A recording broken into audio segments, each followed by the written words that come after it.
சிஎஸ்எஸ்ஸை HTML கூட link பண்ணுறதுக்கு 3 methods வந்து இருக்குது. First method inline, second method internal and third method வந்து எக்ஸ்டர்னல். ஃபஸ்ட்டு இன்லைன் சிஎஸ்எஸ் வந்து எப்படி எழுதுறது அப்படின்னு வந்து பார்க்கலாம். இப்போ நம்ம ஆல்ரெடி பார்த்த மாதிரி ஒரு HTML எலமெண்ட்டுக்கு என்ன ஸ்டைல் அப்ளை பண்ணணும்னு நினச்சாலும் அதுக்கேற்ற ப்ராப்பர்ட்டி அண்ட் வேல்யூ வந்து இருக்குது. இப்போ இந்த H1 எலமெண்ட்டை வந்து நான் எடுத்துக்கிறேன்.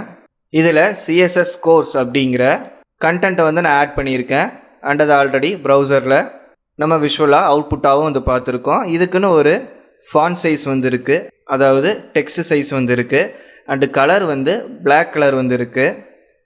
இப்போ இதோட ஃபாண்ட் சைஸை நான் சேஞ்ச் பண்ணணும்னு நினைக்கிறேன். ஸோ அதை இன்லைன் ஸ்டைல் வந்து எழுதி சேஞ்ச் பண்ணணும்னு நினைக்கிறேன்னா ஃபஸ்ட்டு எலமெண்ட்டோட ஓப்பனிங் டேக்கில் ஸ்டைல் அப்படிங்கிற ஆட்ரிபியூட்டை வந்து எடுத்துருக்கணும். இந்த ஆட்ரிபியூட்குள்ளே நம்ம என்ன ஸ்டைல் வந்து அந்த எலமெண்ட்டுக்கு அப்ளை பண்ணணும்னு நினைக்கிறோமோ அதுக்கான ப்ராப்பர்ட்டி அண்ட் அதுக்கான வேல்யூ வந்து கொடுக்கணும். இப்போ நான் ஃபாண்ட் சைஸ் வந்து சேஞ்ச் பண்ணுறேன். ஸோ ஃபாண்ட் ஐஃபன் சைஸ் அப்படிங்கிற ப்ராப்பர்ட்டி வந்து எடுத்துக்கிறேன். அண்டு கோலன் கொடுத்துட்டு அதுக்கான வேல்யூ வந்து எடுத்துக்கிறேன். ஸோ 20 பிக்சல் அப்படின்னு வந்து கொடுக்குறேன். ஸோ இப்போ ப்ரௌசர் எடுத்துகிட்டு நம்ம அவுட்புட் வந்து பார்க்கலாம். ஸோ இப்போ அந்த ஃபாண்ட்டோட சைஸ் வந்து 20 பிக்சலுக்கு வந்து சேஞ்ச் ஆகிருக்கு. அண்ட் அதே மாதிரி அதோட கலரை வந்து நான் சேஞ்ச் பண்ணுறேன். ஸோ ஒரு ப்ராப்பர்ட்டி வேல்யூ முடிஞ்சதுக்கப்புறம் நம்ம அடுத்த ப்ராப்பர்ட்டியை வந்து ஆட் பண்ண போகிறோம். அப்படின்னா ஃபஸ்ட்டு ப்ராப்பர்ட்டியோட வேல்யூக்கு அப்புறம் செமிகோலன் வந்து ஆட் பண்ணியிருக்கணும். அண்ட் அதுக்கப்புறம் நம்ம அடுத்த ப்ராப்பர்ட்டி வந்து ஆட் பண்ணிக்கலாம். ஸோ கலர் அப்படிங்கிற ப்ராப்பர்ட்டி வந்து எடுத்துக்கிறேன். கோலன் கொடுத்துட்டு ரெட் அப்படிங்கிற வேல்யூ வந்து கொடுத்துக்கிறேன். இப்போ திரும்பவும் ப்ரௌசர் வந்துட்டு அவுட்புட் வந்து பார்க்கலாம். இப்போ அந்த டெக்ஸ்ட்டோட கலரை வந்து ரெட் கலராக வந்து சேஞ்ச் பண்ணியிருக்கு. ஸோ இன்லைன் சிஎஸ்எஸ் வந்து எப்படி எழுதுறது அப்படின்னு வந்து பார்த்தோம். அடுத்து இன்டர்னல் சிஎஸ்எஸ் வந்து எப்படி எழுதுறது அப்படின்னு வந்து பார்க்கலாம். நம்ம இன்லைன் சிஎஸ்எஸ் வந்து எழுதும்போது அந்த எலமெண்ட்டுக்கான ஸ்டைலை அந்த எலமெண்ட்டோட ஓப்பனிங் டேக்லேயே எழுதுறதுனால செலக்டர் அப்படிங்கிற ஒரு கான்செப்டை வந்து நம்ம யூஸ் பண்ண மாட்டோம். இதுவே வந்து நம்ம இன்டர்னல் சிஎஸ்எஸ் வந்து எழுதுகிறோம் அப்படின்னாலும் இல்லை எக்ஸ்டர்னல் சிஎஸ்எஸ் வந்து எழுதுகிறோம் அப்படின்னாலும் செலக்டர் அப்படிங்கிறது வந்து ஒன்று தேவைப்படும். ஏன்னா அதை நம்ம தனியாக ஒரு ஏரியாவில் வந்து எழுத போகிறோம். அங்கே எழுதுகிற சிஎஸ்எஸ் வந்து எந்த எலமெண்ட்டுக்கு வந்து அப்ளை ஆகணும் அப்படிங்கிறத வந்து நம்ம மென்ஷன் பண்ணியிருக்கணும். அண்ட் இப்போ என்ன பண்ணுறேன்னா நம்ம இன்டர்னல் சிஎஸ்எஸ் வந்து எழுதுறதுக்காக ஹெட் எலமெண்ட்டுக்குள்ளே ஸ்டைல் அப்படின்னு ஒரு எலமெண்ட் வந்து நான் க்ரியேட் பண்ணிக்கிறேன். இந்த எலமெண்ட்டுக்குள்ளே நம்ம என்னென்ன சிஎஸ்எஸ் வந்து வேணுமோ அது எல்லாமே வந்து எழுதிக்கலாம். பட் அந்த சிஎஸ்எஸ் வந்து எந்த எலமெண்ட்டுக்கு போய் அப்ளை ஆகணும் அப்படிங்கிறத செலக்டரை யூஸ் பண்ணி நம்ம செலக்ட் பண்ணியிருக்கணும். இந்த H1 எலமெண்ட்டுக்கு கீழே H2 எலமெண்ட் வந்து நான் க்ரியேட் பண்ணிக்கிறேன். இதில் CSS is a styling language அப்படின்னு நான் கண்டென்ட் வந்து ஆட் பண்ணிக்கிறேன். அண்ட் இது ப்ரௌசரில் நமக்கு விசிபிளாக வந்து இருக்கும். இப்போ என்ன பண்ணலான்னா இந்த எலமெண்ட்டோட ஸ்டைலை வந்து நம்ம இன்டர்னல் சிஎஸ்எஸ் யூஸ் பண்ணி சேஞ்ச் வந்து பண்ணலாம். அண்டு நான் ஆல்ரெடி சொல்லியிருந்த மாதிரி இன்டர்னல் சிஎஸ்எஸ் வந்து யூஸ் பண்ணுறோம் அப்படின்னா செலக்டர் அப்படிங்கிறது வந்து நம்ம யூஸ் பண்ணியிருக்கணும். அண்டு செலக்டரை பற்றி டீட்டெயிலாக நம்ம அடுத்த டாப்பிக்கில் வந்து பார்க்கலாம். இப்போ இந்த H2 எலமெண்ட்டோட நேமை நான் செலக்டராக வந்து யூஸ் பண்ணிக்கிறேன். ஸோ H2 அப்படிங்கிறது வந்து டைப் பண்ணிக்கிட்டேன். அண்ட் அதுக்கப்புறம் ஸ்பேஸ் கொடுத்து கர்லி பிரேசிஸ் பேர் வந்து நான் க்ரியேட் பண்ணிக்கிறேன். இப்போ இந்த கர்லி பிரேசிஸ் பேருக்குள்ளே நான் என்னென்ன சிஎஸ்எஸ் ப்ராப்பர்ட்டி வேல்யூ கொடுக்குறனோ அதெல்லாம் இந்த H2 எலமெண்ட்டுக்கு போய் அப்ளை ஆகும். ஏன்னா இந்த இடத்துல இப்போ அதை தான் வந்து செலக்டராக யூஸ் பண்ணியிருக்கோம்.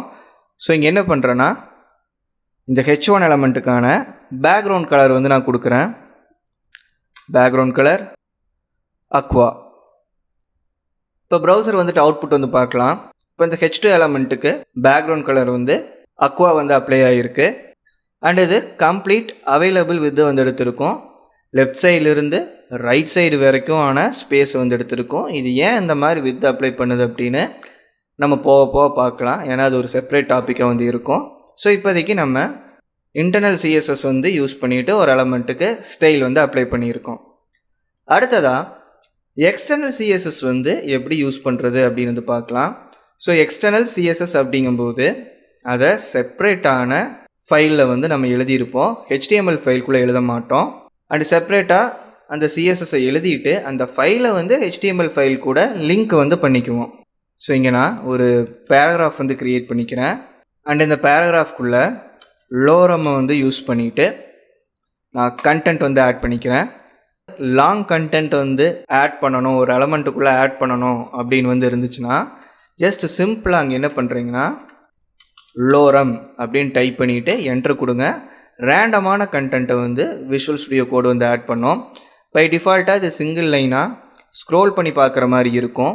நம்ம இந்த மாதிரி என்ட்ரு கொடுத்து லைன் பிரேக் பண்ணி பார்க்கறதுக்கு பதிலாக என்ன பண்ணலாம் அப்படின்னா சிம்பிளாக ஆல்ட் செட் வந்து கொடுக்கலாம்.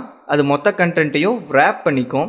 ஸோ இங்கே பார்த்தீங்கன்னா தெரியும், நியூ லைனாக வந்து க்ரியேட் பண்ணியிருக்காது, அது சிங்கிள் லைனாக தான் வந்து இருக்கும். பட் வியூவிங்காக மட்டும் அந்த லைனை பிரேக் பண்ண மாதிரி நமக்கு ஷோ பண்ணும். பட் அது லைன் பிரேக் ஆகாமல் சிங்கிள் லைனாக தான் வந்து இருக்கும். ஸோ இதை ரேப்பிங் அப்படின்னு வந்து சொல்லுவோம். ஆல்ட் செட் அப்படிங்கிற ஷார்ட்கட் வந்து கொடுக்கணும். அண்ட் எக்ஸ்டர்னல் சிஎஸ்எஸ் வந்து அப்ளை பண்ணுறதுக்காக நான் ஒரு ஃபைல் வந்து க்ரியேட் பண்ணிக்கிறேன். அண்ட் இப்போ நம்ம க்ரியேட் பண்ண போகிற ஃபைலோட எக்ஸ்டென்ஷன் வந்து .css அப்படின்னு வந்து இருக்கணும். ஏன்னா நம்ம அந்த ஃபைலை சிஎஸ்எஸ் வந்து எழுத போகிறோம். ஸோ அதனால் .css அப்படிங்கிற எக்ஸ்டென்ஷன் வந்து கொடுக்கணும். ஸோ ஃபைலோட நேம் வந்து நான் main.css அப்படின்னு வந்து வச்சுக்கிறேன். ஸோ நேம் டைப் பண்ணிவிட்டு என்ட்ரு வந்து கொடுங்க, ஃபைல் க்ரியேட் ஆகிரும். ஸோ இங்கே என்ன பண்ணுறேன்னா பேராகிராஃப் எலமெண்ட்டை வந்து நான் செலக்டராக வந்து எடுத்துக்கிறேன். ஸோ பேராகிராஃப் எலமெண்ட்டோட நேம் வந்து ஜஸ்ட் P மட்டும்தான், அந்த ஒரு லெட்டரை செலக்டராக வந்து நம்ம யூஸ் பண்ணிக்கலாம். அண்டு ஒரு ஸ்பேஸ் கொடுத்துட்டு கர்லி பிரேசிஸ் பேர் வந்து நான் எடுத்துக்கிறேன். இப்போ இந்த பேராகிராஃப்க்கு வந்து நான் பார்டர் வந்து ஆட் பண்ணுறேன். So border 5 pixel solid green, 5 pixel அளவுக்கு சாலிடான லைன் இருக்கிற மாதிரி க்ரீன் கலரில் வந்து நான் பார்டர் வந்து இந்த எலமெண்ட்டுக்கு அப்ளை ஆகணும் அப்படின்னு வந்து நான் எழுதியிருக்கேன். பட் இப்போ நம்ம ப்ரௌசர் வந்துட்டு அவுட்புட் பார்த்தோன்னா பார்டர் வந்து அந்த பேராகிராஃப் எலமெண்ட்டுக்கு அப்ளை ஆகிருக்காது. ஸோ நம்ம ரெஃப்ரெஷ் பண்ணோம் அப்படின்னாலும் அந்த சேஞ்ச் வந்து நமக்கு வராது. ஏன்னா நம்ம அந்த ஸ்டைலை வந்து செப்ரேட்டான ஒரு சிஎஸ்எஸ் ஃபைலில் எழுதியிருக்கோம். அண்ட் அந்த சிஎஸ்எஸ் ஃபைலை HTML ஃபைல் கூட நம்ம லிங்க் வந்து பண்ணல. இப்போ திரும்பவும் விஷுவல் ஸ்டுடியோ கோடு வந்துட்டு HTML ஃபைலை வந்து எடுத்துக்கலாம். அண்ட் இங்கே இந்த மாதிரி ஒரு சிஎஸ்எஸ் ஃபைல் இருக்குது அப்படின்னு லிங்க் வந்து பண்ணணும். ஸோ அப்படி பண்ணால் தான் அதில் எழுதியிருக்க ஸ்டைல் வந்து அந்த HTML ஃபைல் இருக்கிற எலமெண்ட்டுக்கு அப்ளை வந்து ஆகும். ஸோ இங்கே என்ன பண்ணுறேன்னா ஸ்டைலுங்கிற இந்த எலமெண்ட்டுக்கு கீழே லிங்க் அப்படிங்கிற ஒரு எலமெண்ட்டை வந்து நான் க்ரியேட் பண்ணிக்கிறேன். ஸோ இந்த லிங்க் எலமெண்ட்டுக்கு க்ளோசிங் பேர் வந்து இருக்காது, வெறும் ஓப்பனிங் டேக் மட்டும்தான் வந்து இருக்கும். அண்ட் இதில் பை டிஃபால்ட்டாக ரெல் அப்படிங்கிற ஒரு ஆட்ரிபியூட் வந்து இருக்கும். ரெல் அப்படின்னா ரிலேஷன்ஷிப். அண்ட் அது ஸ்டைல் ஷீட்டாக தான் வந்து இருக்கணும். ஏன்னா இப்போ நம்ம சிஎஸ்எஸ் ஃபைலை வந்து லிங்க் பண்ண போகிறோன்னா அது ஸ்டைல் ஷீட்டாக தான் வந்து இருக்கணும். வேறு ஏதாவது டைப் ஃபைலை வந்து நம்ம லிங்க் பண்ணுறோம் அப்படின்னா அப்போ மட்டும் இந்த ரிலேஷன்ஷிப்பை வந்து நம்ம சேஞ்ச் பண்ணுவோம். அடுத்து href அப்படிங்கிற ஆட்ரிபியூட் வந்து இருக்கும். நம்ம லிங்க் பண்ண போகிற சிஎஸ்எஸ் ஃபைலுக்கான பாத்தை வந்து மென்ஷன் பண்ணணும். ஸோ சிஎஸ்எஸ் ஃபைலோ HTML ஃபைலோ சேம் ஃபோல்டருக்குள்ளே இருக்குது அப்படிங்கிறதுனால ஃபைலோட நேமை மட்டும் நம்ம எக்ஸ்டென்ஷனோட மென்ஷன் பண்ணால் போதும். ஃபோல்டர் நேம்ஸை நம்ம மென்ஷன் பண்ண தேவையில்லை. சப்போஸ் சிஎஸ்எஸ் ஃபைலை வேறு ஃபோல்டருக்குள்ளே வச்சுருந்தோம் அப்படின்னா ஃபோல்டர் நேமை மென்ஷன் பண்ணி சிஎஸ்எஸ் ஃபைலோட நேமை வந்து மென்ஷன் பண்ணணும். ஸோ இங்கே இப்போ சிஎஸ்எஸ் ஃபைலை வந்து நம்ம மென்ஷன் பண்ணி HTML ஃபைல் கூட லிங்க் வந்து பண்ணிக்கிட்டோம். இப்போ ப்ரௌசர் வந்து அவுட்புட் வந்து பார்க்கலாம். இப்போ இந்த பேராகிராஃப் எலமெண்ட்டுக்கு 5 பிக்சல் அளவுக்கு க்ரீன் கலரில் சாலிட் பார்டர் வந்து ஆட் பண்ணியிருக்கு. அண்டு நம்ம சிஎஸ்எஸ்ஸை HTML கூட லிங்க் பண்ணுறதுக்காக 3 மெத்தட் வந்து பார்த்துருக்கோம். இந்த 3 மெத்தடில் எது ரெக்கமெண்டட் மெத்தட் அப்படின்னு பார்த்தா எக்ஸ்டர்னலாக ஃபைல் க்ரியேட் பண்ணி சிஎஸ்எஸ் வந்து எழுதுறது தான். ஸோ எக்ஸ்டர்னல் சிஎஸ்எஸ் தான் வந்து ரெக்கமெண்டட். அதுக்கப்புறம் எது யூஸ் பண்ணுவோம் அப்படின்னா இன்லைன் சிஎஸ்எஸ், அந்த எலமெண்ட்டுக்கான ஸ்டைலை அந்த எலமெண்ட்டுக்குள்ளேயே எழுதுறது. இந்த இன்டர்னல் சிஎஸ்எஸ்ஸை வந்து நம்ம ரொம்ப ரேராக தான் வந்து யூஸ் பண்ணுவோம், ஆஃப்டன் நம்ம யூஸ் பண்ணுற மாதிரி இருக்காது. ஸோ இப்போவுமே எக்ஸ்டர்னல் சிஎஸ்எஸும் இன்லைன் சிஎஸ்எஸும் தான் வந்து காம்பினேஷனில் யூஸ் பண்ணுவோம். அண்ட் இந்த வீடியோவில் தான், இந்த வீடியோ உங்களுக்கு யூஸ்ஃபுல்லாக இருந்தால் லைக் பண்ணுங்கள். அண்டு சிஎஸ்எஸ்ஸை கம்ப்ளீட்டாக கற்றுக்கணும் அப்படின்னு நினச்சிங்கன்னா மறக்காமல் நம்ம சேனலுக்கு சப்ஸ்கிரைப் பண்ணிவிட்டு சிஎஸ்எஸ் பிளேலிஸ்ட்டை கம்ப்ளீட்டாக பாருங்கள். தேங்க்ஸ் ஃபார் வாட்சிங்.